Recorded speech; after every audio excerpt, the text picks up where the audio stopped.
question says a set of parallel chords of the parabola y square equal to 4ax have their midpoints on, और इसके regarding हमारे पास ये चार options given है. So key concept for this question, our key concept is for the parabola y square equals to 4ax, its chord in terms of midpoint,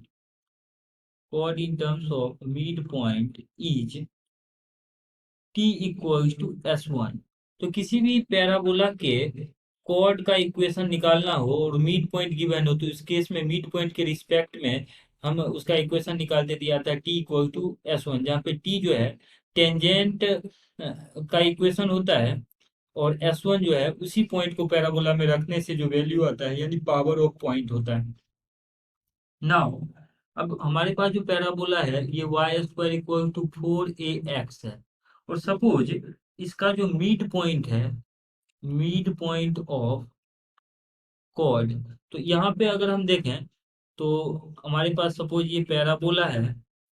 x axis y axis, this one is our parabola, और इस parabola के cord का equation हमारे पास निकालना है, जहाँ पे इस कॉर्ड का अगर ये मिड पॉइंट है, इस मिड पॉइंट का coordinate suppose h comma k है, तो इसका इक्वेशन होता है T equal to S one. तो इसका equation T equal to x one means यहाँ पे y को y इंटू वाई वन लिखना होता है, तो ये आ जाएगा y को इस तरीके से y इंटू वाई डैश यानी k इक्वल टू यहाँ पे लिखना होता है 2a into x plus x one, तो 2a into x plus h आ जाएगा. तो ये तो हमारे पास इसको एक तरफ कर लेंगे, डेट मीन्स की y इंटू के minus 2a into x plus H, ये हमारे पास t हुआ, इसी को हम t बोलते हैं, इक्वल टू s1 मीन्स यही पॉइंट यहाँ पे रखना है पैराबोला में, पावर ऑफ पॉइंट बेसिकली. ये आ जाएगा के स्क्वायर माइनस 4ah, तो ये आपके पास s1 हो गया, तो t इक्वल टू s1 यही होता है. तो इसको बेसिकली सॉल्व कर लेते हैं, इक्वल्स टू, और इस टर्म को राइट हैंड साइड में भेज लेते हैं, तो ये आ जाएगा 2ax वाई के इक्वल्स टू 2ax प्लस में 2ax, और बाकी टर्म को अरेंज करके लिखें तो ये आ जाएगा प्लस का 2ah, नेक्स्ट टर्म आ जाएगा प्लस 2ah, और राइट हैंड साइड में के स्क्वायर माइनस 4ah, तो एज इट इज है, प्लस का के स्क्वायर माइनस 4ah ऐसा. देखिए यहाँ से अगर हम y लिखें तो y का वैल्यू आ जाएगा 2a/k into x plus 2ah plus के स्क्वायर माइनस 4ah ऐसा. तो ये जो लाइन है कॉर्ड, इसका स्लोप अगर हम देखें m, तो ये आ रहा है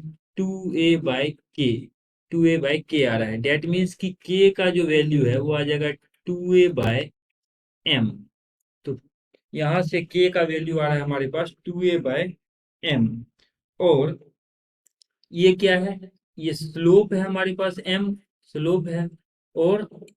ये जो a है ये तो कांस्टेंट पहले से है, डेट मीन्स कि ओवरऑल k का वैल्यू जो है ये आ रहा है कांस्टेंट. जब ये कांस्टेंट आ रहा है तो इसका मतलब ये हुआ कि ये एक तरह से y कोऑर्डिनेट है, तो y कोऑर्डिनेट आ गया constant, so k is constant. तो इसके रिगार्डिंग हम option y equals to constant आ गया, कांस्टेंट. तो क्वेश्चन में जो हमसे कह रहा है कि a set of parallel chords of parabola y square equal to 4ax have their mid points on, तो इसके लिए अप्रोप्रिएट ऑप्शन आ जाएगा a straight line parallel to the axis, so option C is correct. Hope that you understood it well. Best of luck.